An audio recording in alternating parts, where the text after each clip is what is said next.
j'espère que tout va bien pour toi. Aujourd'hui, nous verrons quels sont quelques faits époustouflants sur la nourriture. Cette vidéo vous est présentée par Questions-Réponses. Merci à Nicolas Philippot, Sami Moudakir et Tristan Ross d'avoir répondu à cette question. Nous allons commencer avec la première réponse de Nicolas Philippot.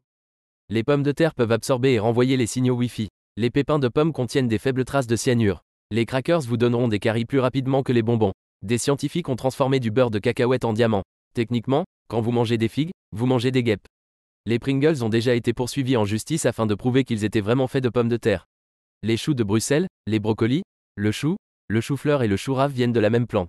Les bananes que nous consommons de nos jours sont des clones. Les pommes de terre contiennent 80% d'eau et seulement 20% de solide. Les mangues peuvent attraper des coups de soleil. Manger des sucettes revient à avaler de la salive aromatisée. Le goût des aliments peut changer avec l'altitude. Un épi de maïs aura toujours un nombre pair de grains. Le chocolat blanc n'est pas vraiment du chocolat. Les canneberges mûres rebondissent comme des balles de caoutchouc. Les huîtres crues sont encore vivantes quand on les mange. Les raisins vont exploser si vous les mettez dans le micro-ondes. Merci pour la lecture. Traduit de l'anglais par Nicolas Philippot. Vous en pensez quoi? On va continuer avec la réponse de Sami Moudakir. 1. Le chocolat blanc n'est pas du chocolat. Ne vous laissez pas tromper par son nom. Le chocolat blanc ne contient pas de chocolat. En fait, c'est juste un mélange de sucre, de lait, de vanille, de lécithine et de beurre de cacao. 2. La noix de muscade est un hallucinogène. Si vous prenez beaucoup de noix de muscade, elle agira comme un psychédélique car elle contient un composé naturel appelé myristicine. Si elle est absorbée en grande quantité, elle peut avoir un effet psychédélique. 3. Il n'y a pas de différence entre la cire à la surface des bonbons aux fruits et celle des voitures. L'effet lustré des bonbons aux fruits provient de la cire de palme du Brésil, qui est en fait le même type de cire que celle utilisée pour les voitures. Je ne sais pas ce que vous en pensez. 4. Le ketchup était autrefois utilisé comme médicament. Dès 1800, les gens croyaient que la tomate avait une valeur médicinale. Les médecins de l'époque prétendaient que le ketchup pouvait traiter la diarrhée et l'indigestion, c'est pourquoi il était autrefois utilisé sous forme de pilule. 5. Les biscuits sont plus nocifs pour les dents que le sucre. L'acidité est la plus grande cause de caries dentaires, pas le sucre. Les biscuits ont tendance à coller aux dents et à devenir un foyer de bactéries. 6. Boire plus de vin au bar, non pas parce qu'il est bon, mais parce que la musique est forte. Des études ont montré que le volume de la musique peut changer les habitudes de consommation des gens. La musique forte semble faire boire les gens plus vite et en plus grande quantité. 7. La date d'expiration de l'eau en bouteille n'a rien à voir avec l'eau. L'eau n'expire pas, mais les bouteilles oui. Avec le temps, les bouteilles en plastique laissent échapper des particules chimiques dans l'eau. Bien que cela ne rende pas l'eau nocive, cela en réduit la fraîcheur. 8. Le miel est en fait le vomi des abeilles. Lorsque les abeilles récoltent le nectar, elles le prennent et le gardent dans leur estomac. Une fois de retour dans la ruche, le nectar est expulsé dans la ruche.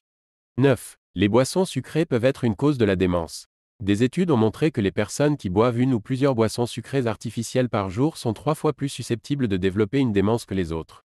La prochaine réponse est de Tristan Ross. Les légumes biologiques sont beaucoup plus riches en carcinogènes que les légumes cultivés avec des pesticides. Ce fait a été découvert par Bruce qui était, à l'époque, le président de la biochimie à UC Berkeley. La découverte a été facile à comprendre. Pour cultiver des aliments sans pesticides, il faut choisir les sous-espèces qui sont naturellement résistantes aux insectes et aux champignons. Cela signifie invariablement qu'ils ont des niveaux plus élevés de poison, naturels, dans leur peau et dans leur chair.